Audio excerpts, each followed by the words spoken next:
Howdy ho, folks. Thanks for tuning in today. You were catching episode 3 of Hooked Well. Today we're going to be diving into Lake Fork.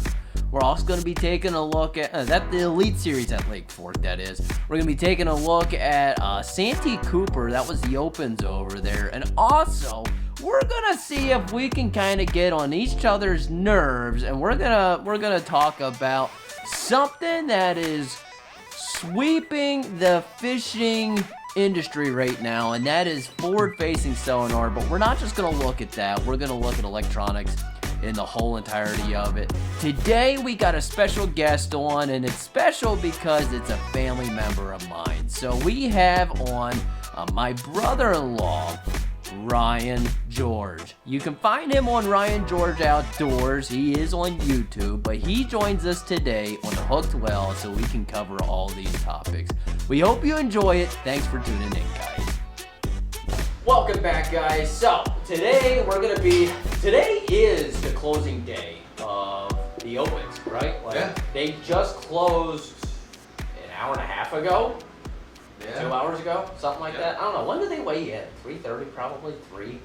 4 o'clock. 4, yeah, somewhere in there. So we're just a few hours ago. They just wrapped up at Santee Cooper, right? Yep. I don't know what. I haven't really been following the Opens. I don't know if you have. Is this like 2 or 3 for the year? I think this is probably number 3, right? Maybe only 2. All I know is about Scott Martin. He's doing really well in these Opens. Dude is knocking them out of the park. Yes.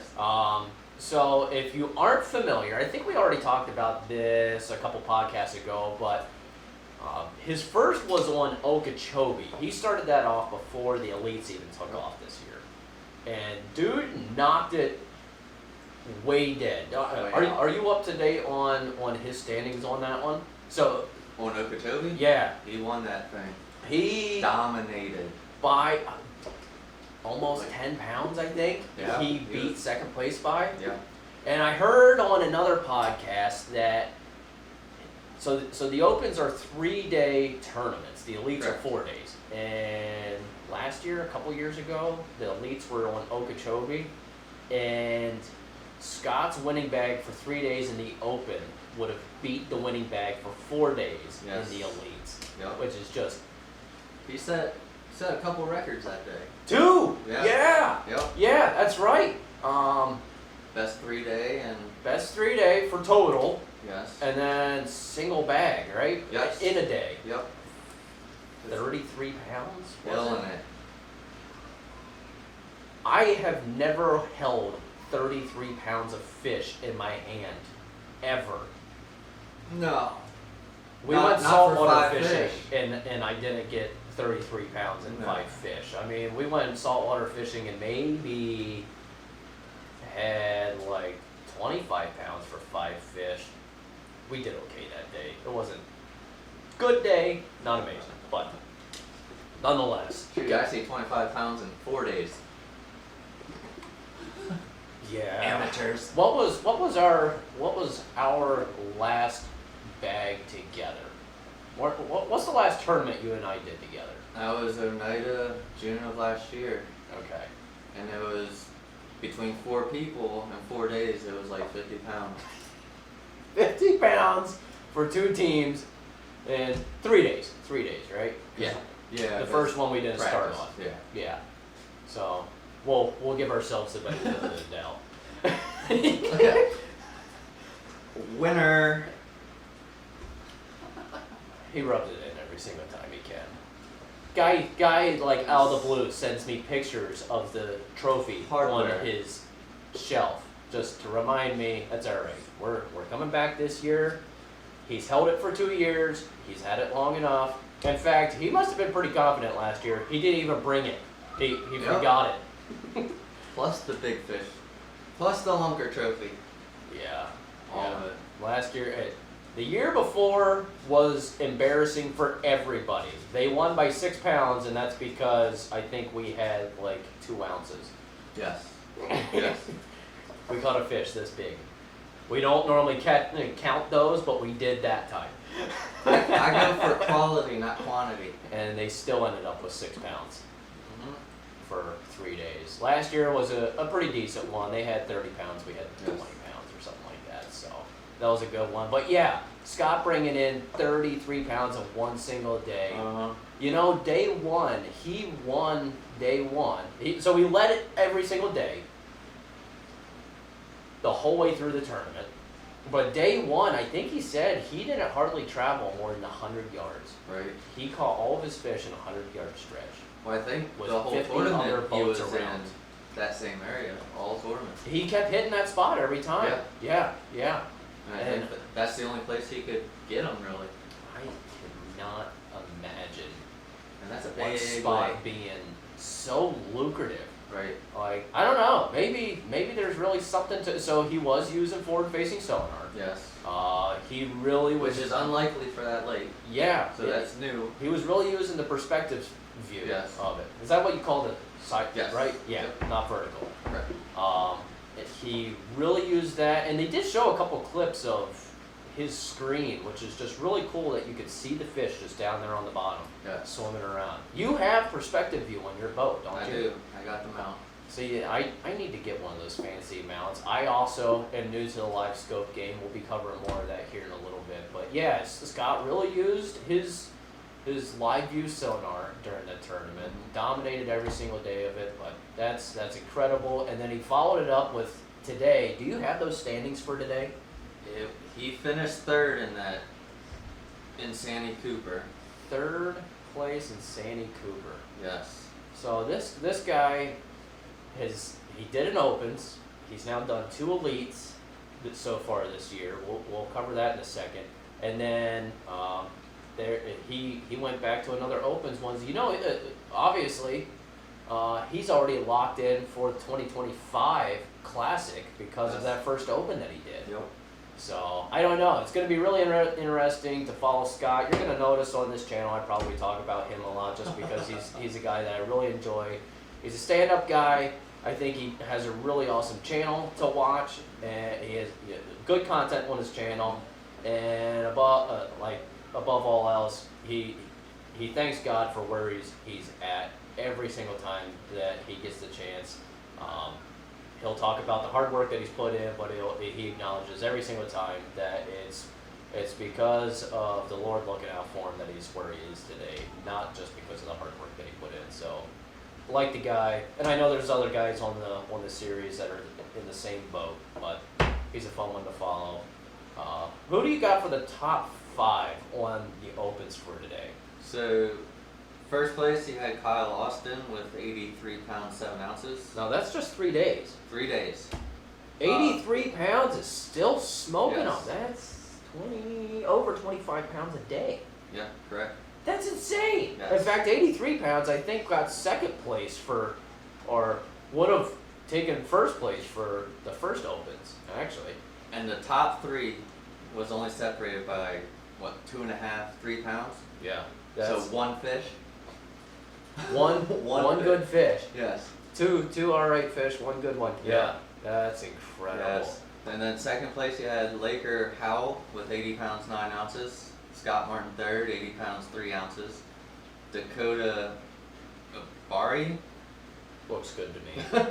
with 71 pounds 4 ounces.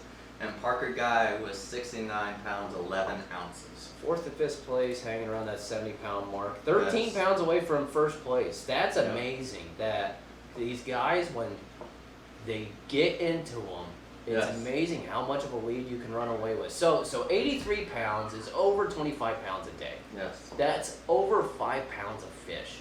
Yes. Every fish is got to be a minimum of 5 pounds, and you need some 6s in there, some 7s, and Yep. 8s or 9s sprinkled in to get you to 83 pounds in 3 days. That is just, I don't know. My PB is not that large of a fish comparatively. No. I went berserk when I caught it, but I think my PB is like 4.2 maybe. I don't know. I might have caught like a 4.5 or something like that, Yeah, I think mine. but not more than that. I know Right. that. Mine might have been 6 pounds. 6? Six, Yeah. yeah. And these guys are needing consistent 6s. Yes. That was a 6-pound largemouth. They're catching 6, 7-pound smallmouth. And I think, and I'm sure most people would agree, pound for pound, smallmouth give way more of a fight than what a largemouth would. Oh, they I love are the smallmouth fight. so much more exciting to get into, in my opinion. But I'd still love to be able to get into some grassy stuff, throw a topwater frog out there and nail some largies back in a nice calm area. Oh man, there's that. Pound for pound, they might fight more, but I still love the largemouth style of fishing.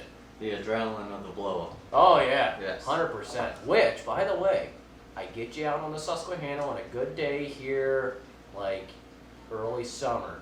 We will be getting smallmouth blow-ups all day long. It's gonna be wonderful. Look up at Oneida when I had that smallmouth blow up on my sexy dog. Yeah. Jumped completely out of the water.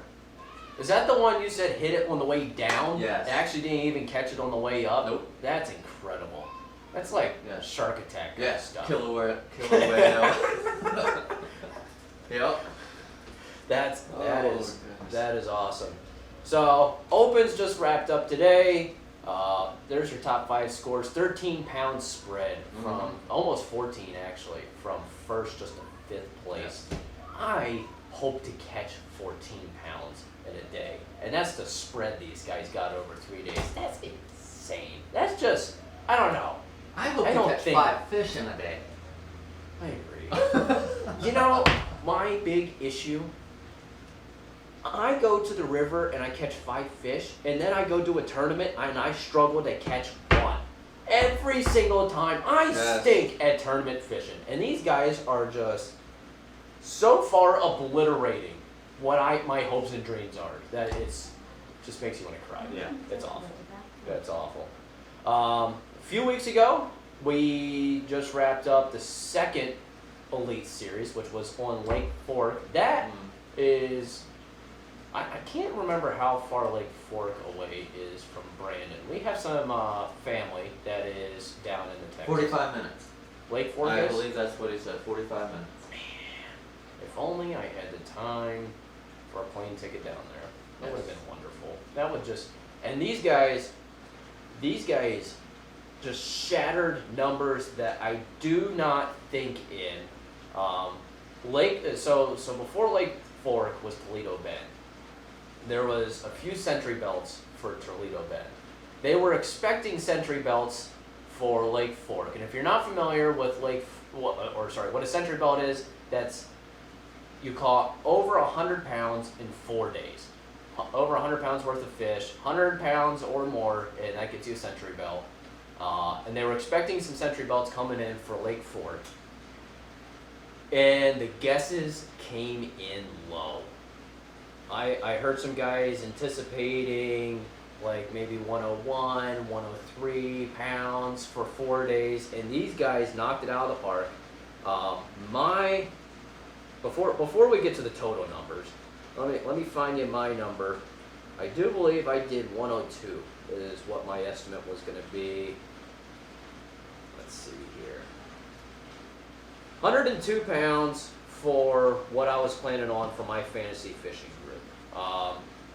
I did not do super great in my fantasy league, and I know one of the big reasons why is I chose Lee Livesey in my fantasy group, and Lee Livesey was one of the biggest percentage picks, I do believe, out of any of the guys in the whole tournament. Everyone was expecting this guy to dominate. He's won 2 out of the last 4 tournaments there now. They were expecting this, I think this being the 4th tournament, they were expecting him to be able to dominate on this one, and he came in 82nd place. So I was really counting on that guy landing in the top 10. He ended up in the 82nd place, which really landed me way down in the point series. I mean, I basically lost like almost 125, 150 points by choosing him. Another 150 points on top of my current point score, and we would have been way up in the ranking.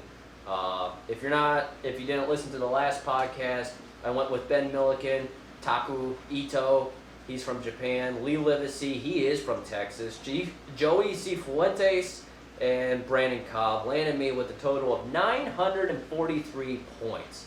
I do believe the top guy for Lake Fork scored like over 1,200 points. So I am so far behind in the points already. Between the last 2 tournaments, I'd say I'm probably about 400 points behind first place, which is absolutely embarrassing. But maybe we can come back. I think I'm still beating Brandon. Hey, that's all that matters. The important part.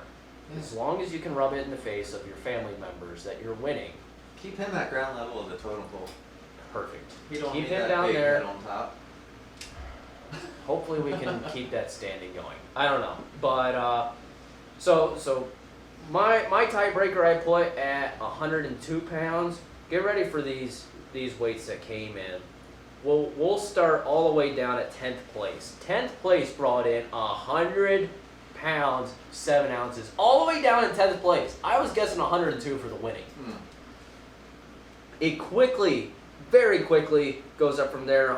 10th place, Cooper Gallant. 9th place was Kyle Patrick, 111 pounds, 14 ounces. Guy is 11 and a half pounds over top of 10th place. 1 place up, 11 and a half pounds. Whew. I want 11 and a half pounds when I'm at a tournament. And that's how much this guy is winning by. That is insane. Next one up, they keep introducing him as YouTube sensation Ben Milliken, 8th place.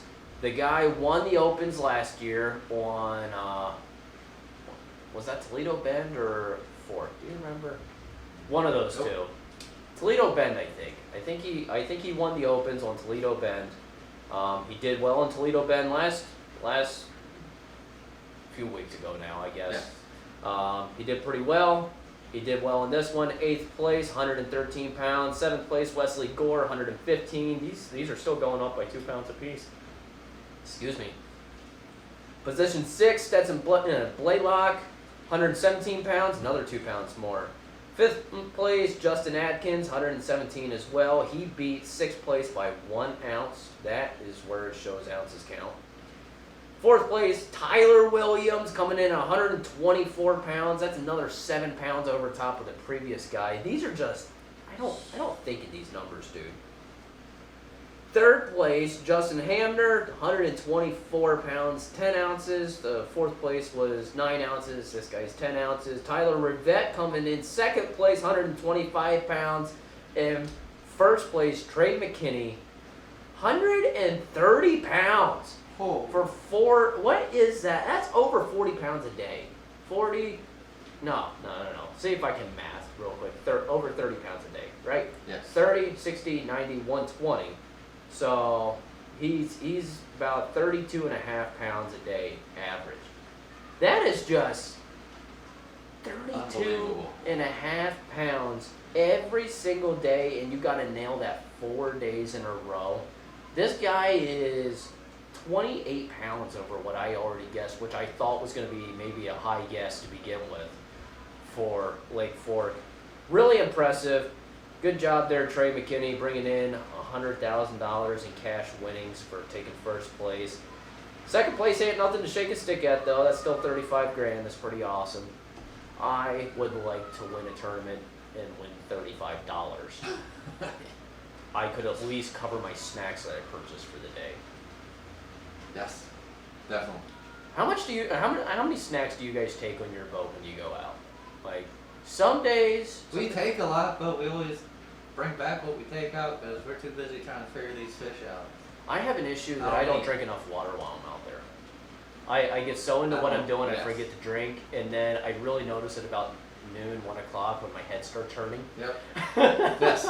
You're baking in the sun all day. The time that you really probably should be drinking a lot more than usual. With only coffee in your system. Oh yeah, we start off with a big cup of coffee in the morning, and then I do not follow it up with water as I'm baking, stripping down layers, but still not drinking water, and then somewhere around 1 o'clock, my head is pounding. and it takes the next 4 hours to get water back in my system to make it stop. Yeah. I'd win $35. That would cover my snacks for the day that I didn't eat. Cover my thing of water that I didn't drink. Yes. It happens. Won't cover the full tank of gas that you use trying to find these fish. Speaking of a full tank of gas, you this year moved up to a bigger boat. Yes. And with bigger boats includes more fuel being burnt. Just a little bit. Just a little bit. That you were finally up to the horsepower area where these elite guys are. Getting pretty close. Close. And you are now going to be able to this year experience how much fuel these guys get to burn.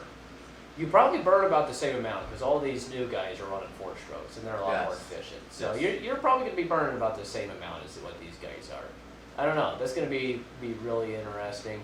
And speaking of a new boat, you got some new equipment that came in. I did. And that came with the boat, and you bought some more. Just a few. Just you. Yeah. What? Spend another $25 in electronics, right? Oh. Pretty close. Pennies on the dollar. Pennies on the Pennies dollar. on the dollar. So today's fishing world is way different than what it was. I'd even venture to say 6 years ago. Yes. I think 5 years ago LifeScope came out, right? But to even look at fish finders themselves, even without getting into the Forward Facing Sonar stuff yet, even just fish finders themselves, side scan has really come a long way. You got touchscreen models all over the place now. Everyone has a touchscreen model available to purchase. Goodness, I remember fishing with Dad, and there's the fish finder that has the actual little fish going across the screen. Yeah, Looked like a video game. Up until I just purchased your boat. Yes. Up until that, my last fish finder I was running on my last boat had the option that I could change the arches to fish. Huh. Yep. Interesting. Yep. So I guess you still have that setting in a couple fish finders that you can find today, but it's really not popular. I know what you're talking about, Yes. though. In fact, I still have in storage the screen that came on that boat from your dad. That was black and white. Yes, it was. Well, black and white wasn't like the color of the screen. It was just there was nothing behind it. Like it was so what would you call that? Black and nothing? It looked like an Etch-a-Sketch pad, basically. Oh, yeah, There was basically just draw yourself a fish on an Etch-a-Sketch pad, and that was what you got going across the screen. And it had a blue light as the backlight. So if you were fishing in low light conditions, you could still almost see the screen. Yes, it was almost too bright though for. It had 2 dials. And Antique. it told you the depth. It showed you blobs. Yes. But I think the depth was probably the most important part. I don't even know if that model even told you the water temperature. I don't know. I don't think it did. I do not remember it telling me water temperature. Just depth and blobs. Goes to Depth tell and you- blobs. Goes to tell you how old Dad is. Love you, Dad. I know you're gonna watch this. I'm staying innocent. I'll make comments off camera. Yeah. Face tells it all. So just in the last 6 years, I'd say there's been massive improvements. In the last 15 years, for sure, massive strides. We now come modern day. You are now going out with a whole new rig that's new to you, not brand new, but new to you. You're running now a 20-foot boat, which if you can think like it's before our time, but still 30 years ago, these guys were running 16-foot bass boats. Yes. 18-foot was like the big one. You know, I think it was like 14 to 18. But Now what you're- was your pro craft? A 16? 16. So that would have been probably considered a big boat for that time. Yeah. When I was a kid and rode in that boat, I it think seemed like that a boat was 20-foot an boat. 84. Yeah. Yeah. So 16-foot boat. I now stepped up to your old one, which is an 18. Yeah. You stepped up to a new to you one, which is a 20. Yep. These pros are running 21s, 21 and a halves now. Absolutely insane size rigs. They're wider, they're longer. Technology has come a long ways in every aspect, but what are you running on your boat this year? Like, we'll just kind of dive into our electronics section. Everything on your boat, what does your rig look like? Like, this is kind of, some of this is still new to you that you're going to be Yes. using this year. So I got the Garmin Force trolling motor, and then I have that with the Panoptics. Okay, just one? Just one. Just one on it. I'd love to get two. We're seeing elite anglers with 4 on their boats now. That's another topic. Two on the front, 2 on the back. It's insane. That's So you got force trolling motor, so you're running extremely quality equipment. yes. Yep. And then I We're got not using motor guide. no. That's old school. Might get in trouble saying that, but because they do have good equipment. Motor Guy does. They do. But- They do. I'm a Garmin person, so I like the Garmins. And today, it's way more important than ever to run as much of the same name brand together because it all works together. Yes. Nothing works. Other companies aren't crossing back and forth as much now. It's very hard to network everything. I think PowerPole is kind of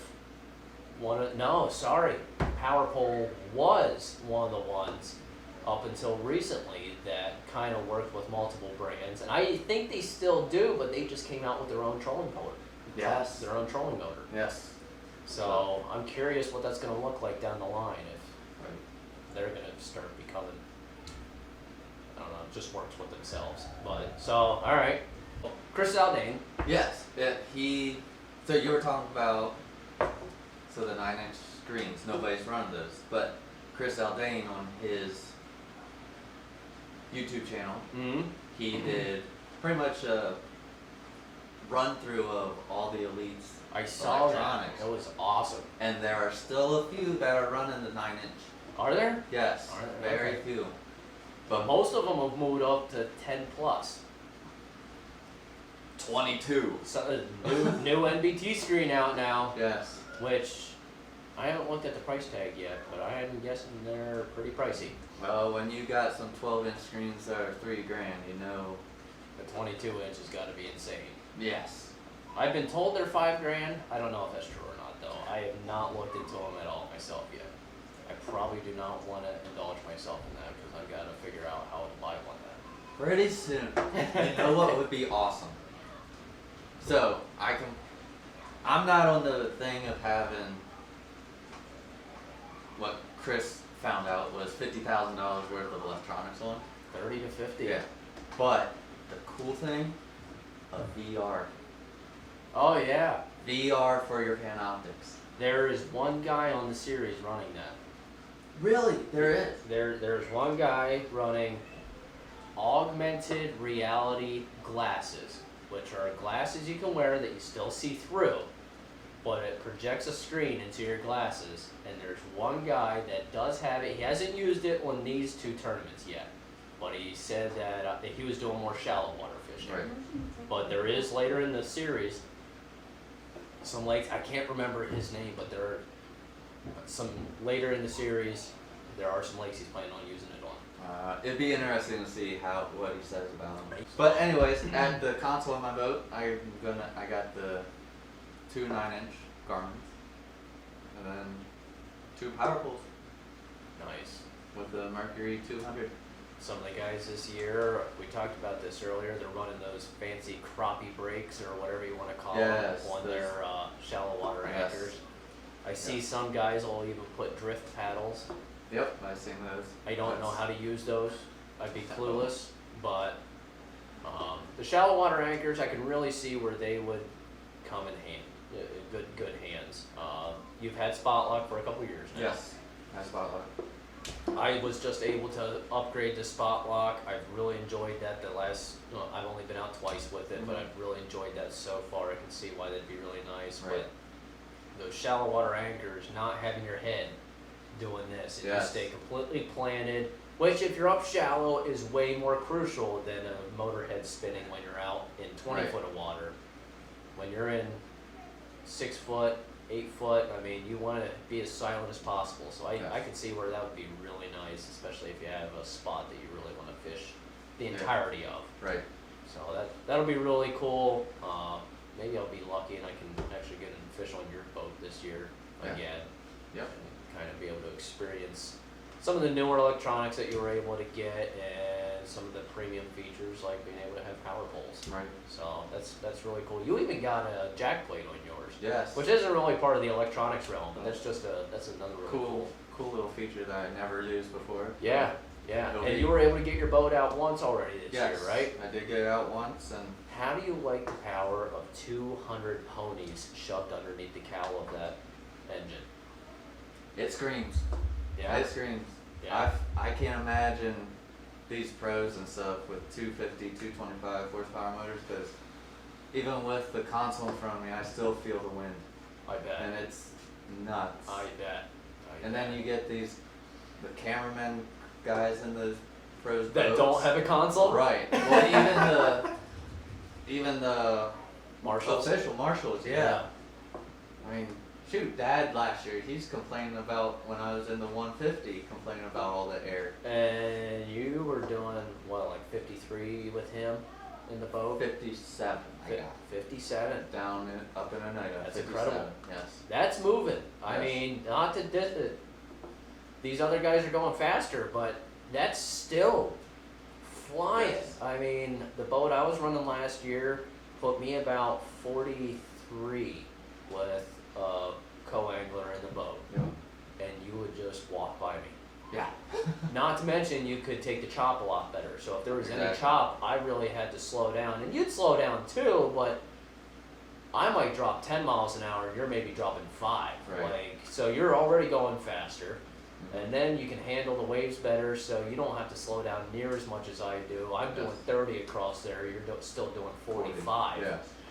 And then now with having 2 feet bigger, With plus more. a jack plate, I'll be able to go even Plus more faster. ponies. Yes. Yeah, that's really gonna be something. So Still don't want to be out in 4-footers though in a night like I did no. last year, was it? 2 years 2 ago? years ago. Yeah. Yep. Nope. Yeah, I do. we hit some of those threes with every once an occasional 4-footer would come through. I hit that in that boat I had last year, but still 2 years ago. And that was pretty sketchy. Oh yeah. I had that motor trimmed up past the trim whatever you want to call those, not tabs, but Safety or whatever. whatever the rams Yeah. that it rests on. I had it trimmed out past those to crank the throttle up right before the wave would hit us. So I could, you can't hold it up that long, but I'd Right. blip the throttle, get it up above the wave. Top of it would break Yeah. over the front of the boat a little bit. Terrible. That's sketchy. Terrible. But yeah, but it'll be exciting this year. I moved up 2 feet. You moved up 2 feet. Yeah. I moved up 35 horse. You moved up another 50 horse. So you've got more weight on your boat, though. You got some between all the rigging that you got. You definitely got some stuff in there. And But I have all lithium batteries too. yeah, So you just got to switch your cranking battery over to lithium, Yes. and then Yep. you'll be set. That'll Yes. shave off another 20 pounds. yeah, if not more. Could be. You can even go to a larger size battery, have more reserve power, and still save weight. Yes. The power of lithium is just absolutely awesome. We'll have to go into the lithium department another day. But we'll shout out though to Rick Clun. 50 years yeah, in fishing tournaments and bass. 50 years This year? This year. good I golly. think he's 76 years old. Is he? And he's still getting after it. Still getting it. Still getting it. 50 years of tournament fishing. That guy's back has got to be shot. Shoulders. Smacking waves Yes. But every day. I've listened to an interview. Hmm? The way he handles the waves is he puts one of the dock buoys. He I sits heard on one of something them. about that. Yes. So that's who was doing Yes, that. I that's who heard does something that. about someone that was Yep. doing that. Yeah. Sitting on the dock buoys to absorb the That's impact. awesome. I can see it. Yes. I can see it. Might have to do that this year. You might feel a lot more comfortable in those waves with a bigger boat and having some Yeah. cushioning. Yeah, yeah. Well, I've seen that they're starting to like air ride seats are creeping in. Yes. So I'm curious what that's gonna if that's gonna change the realm too. Kevin Van Dam, he has them in his boat. Does he? Yes, he has Wow. adjustable seats, Yeah, air they ride got heated seats now too. Yes. Heated steering wheels. Boats are Yes. getting bougie. So, Sure are. Before we close out, are you pro forward-facing sonar both in yourself and in large tournament series? Like, I got a tournament coming up here soon that I'm hosting, well, not in small divisions like MLF, like the Bassmaster Opens, the Elites, that kind of stuff. Are you pro it for yourself and in those divisions, or are you against it yourself and especially in those divisions? I am 100% all for it. Because like everybody else I've heard say, you're learning more about the fish. Oh, absolutely. But- Some guy was just talking about on a podcast that they were finding bass in 80 foot of water. Right. Yeah. That's Who- insane. Yeah. And it's like try to get my dad into 80 feet of water to catch bass. Danger. Anything about deeper than 7 feet, he's Yeah. out on. Yes. but on the other hand, I'm for it, but limited. So you would maybe say that Two eight max. graphs and 4 live sonars on a boat might be a little overkill. Especially for pros. Like, you're a pro. Show Yeah. off all of your skills, not Right. just and that is one thing that I can say that I just got live scope on my boat. I've only used it twice now. It has helped me 0. Right. The last 2 times that I've been out, it's helped me 0, and that's because it does have a learning curve. So You got to know what you're looking at. yeah, fish, trying to determine fish is hard. Oh, absolutely. You gotta really study on that, but live scope, I've caught a few fish actually using live scope. Yeah. I was down in Chambers Lake, Okay. and I threw a jig out, and I actually watched the fish Come right up to it. Yes. That's awesome. Yeah, That's so awesome. it is neat, but all you need is 2. Yeah. If you really want it, you don't need the ones on the back. So I've heard some guys compare forward-facing sonar with spotlighting deer. Just going out with the spotlight and shooting deer. Do you think it is that dramatic of a comparison, or is that a little overkill and these guys are just upset about forward-facing sonar? What's your opinion in that? You can spotlight a deer, but if you can't hit it with a gun, with a bullet, And you ain't always gonna catch a fish, even if you see it. You And ain't always I gonna would kill a say deer if you shoot at it. That's probably that's a good point you bring up, because being able to shoot the deer implies your ability, but the deer doesn't have a choice in being shot. Right. A fish has the choice whether it's going to bite. Exactly. So I think I'm with you. I think there's definitely a skill set that comes with forward-facing sonar. I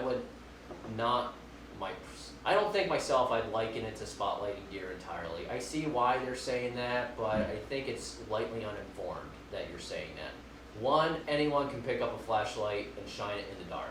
Right. Anyone can strap live scope to their boat, but that doesn't mean that they're going to be effective with it. Right. There's definitely a learning curve there, and the other thing is you still got to get the fish to bite. If he does not want to bite, it doesn't matter how well you can see him and how many baits you throw at him, he's not going to bite. Exactly.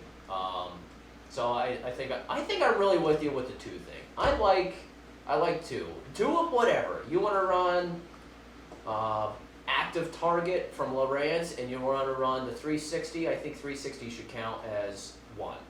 Whether it's the old style 360, the spinning one, or the live 360, either Right. one. I think I think either one of those should count as one of those two. I think I'm with you there. I can maybe see even limiting screens in a boat. But I mean, if you break it down to 2 live, so like Mega 360 or perspective view, and then a live view, you're gonna eliminate screens anyways.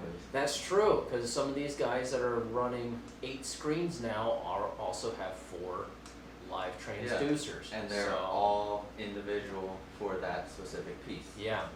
So I could.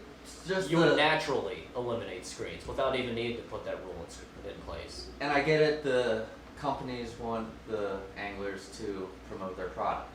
Yeah, I get that. 100%. I get that. But is it gonna come down to where it's gonna be too unaffordable? Right. And I heard someone say that you're advertising to the general public something that the general public can no longer afford. Right. In their combination. Maybe you can afford 1 screen and 1 live scope, but these guys are advertising 8 screens and 4 live scopes, 30 to 50 grand in accessories. And it took me 5 years to get what I got. Right. And right. this is and the basic package from what they started It's basically, the lowest guy there is running 1. I think I saw that the lowest equipped guy only has 1 live scope on the boat, and I don't even think he was planning on using it a lot. Yeah, I think is there one guy not running it at all? Maybe there was, but majority of the field, anyways, has at least 2. Yes. So everybody has it because they feel like they need to have it just because of the competition. Right. But they don't use it. Yeah. I'm interested to see where the whole electronic realm is going to go. I am for it. I'm very pro forward facing sonar. I am also very pro. Let's not get rid of it. Let's limit it. Let's pull the reins back a little bit. We've let them run wild. We've seen where it's going to go. Milliken is a guy that's running a lot of stuff. Mm-hmm. He also has those crappie brakes. I mean, he's almost loaded up that boat. Almost, I'd say, within probably 10,000 of the most accessories that you can put on a tournament rig. I mean, I don't think he has 8 screens on his boat, so I guess you could say he could throw 2 more on. But they're running $50,000 worth of electronics and equipment on an $80,000 boat. 10 years, is it going to be over $100 grand for just electronics? And now these boats are going to be $200,000. $200,000 rigs? That's incredible. And you're going to try to sell it to the public in Bass Pro Shop? I'd almost say the NBT screen might be the first product I've seen on the Elite Series unattainable by the average public. Right. So, not to say live scope isn't cheap in itself. I know it's not, but you can find them on sale down to $1,000 now. You save your pennies for 2 years. I'm sure you could go out and get one. I could see regular TV companies getting into it. If these screens keep getting bigger and bigger, I mean, it ain't nothing to really put a Samsung screen, 32-inch screen on your boat. Yeah. Even if it isn't mounted. There's one guy floating around Instagram that Lowrance has an HDMI output on their screens, and he hooked it up to a 32-inch TV screen on his boat. Yep. He mounted a pole to his front deck, and then he got a screen mount that bolts to a TV screen mount that bolts to a pole, and mounted a real TV in his boat. That's not waterproof at all, so that good luck there. But I guess on a clear day, you can have a clear screen. So But final thoughts. It's good to have live scope. Electronics, I think, are getting out of hand. I think so. I think so. But we're just the average Joe. We're not the ones spending the money. We got that option. And we're not sponsoring the Bassmasters or MLF. Yep. So that's where, if you guys are not familiar, that's where the money is coming from for these big tournaments. It's not from the entry fees. No. So Bassmasters does have a high entry fee for the elites, but that's not where the big winnings are coming from. It's coming from these sponsorships. So when everyone, when half of the viewers are saying, cut live scope out, cut active target out, get rid of Humminbird 360, you are eliminating some of the company's biggest money makers, the Yep. bread and biscuits of their sales that they Right. have, and you cut that out, you're also cutting out the winnings for these Yeah. tournaments. So And that's why you have to actually do some thinking about what you're gonna do for Right. professional level fishing. Yep. So Just limit it for the pros. I think so. I think Right. so. I'd like to see a little bit back to reality Yep. fishing. So I'm good with it. Rein it in. We'll see what next year brings. I'm curious. I think next year is going to be the first year we're going to see some changes in it. I I don't think know if it's so. going to be drastic, but I think there will be. I think there there's will be definitely going to be some something. changes. Yes. So it'll be curious. I'm hoping this year we can get a couple guys on from Bass. That'd be really cool. That would be neat. And whether it's some of the fishermen or just some of the staff. So I've already talked with one guy. He's interested in coming on. So Really? That's awesome. we're gonna see what we have coming down the pipeline. Hopefully more exciting stuff for you guys. But Yes. today's been a good day.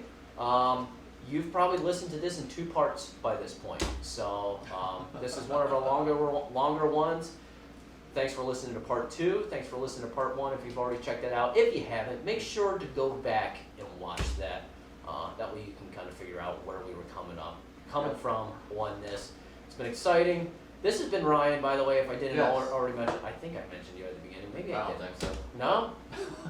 Here I am. This is Ryan. I'm the bearded boater. Follow me at Ryan George Outdoors on YouTube. Go there. You just got some new cameras for filming this year. Yes. So Got some GoPros. battery equipment, camera equipment. So hopefully you can get some stuff up.